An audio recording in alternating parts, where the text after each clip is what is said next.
અમદાવાદના જમાલપુર વિસ્તારમાંથી breaking news.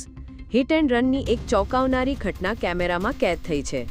એક સગીર કાર ચાલકે સ્ટિયરિંગ પરથી કાબુ ગુમાવતા અનેક વાહનોને અડફેટે લીધા હતા, જેના કારણે રસ્તા પર અફરાતફરી મચી ગઈ હતી. પોલીસે તાત્કાલિક કાર્યવાહી કરતા યુવકની અટકાયત કરી છે. આ મામલે હવે વધુ તપાસ હાથ ધરવામાં આવી છે.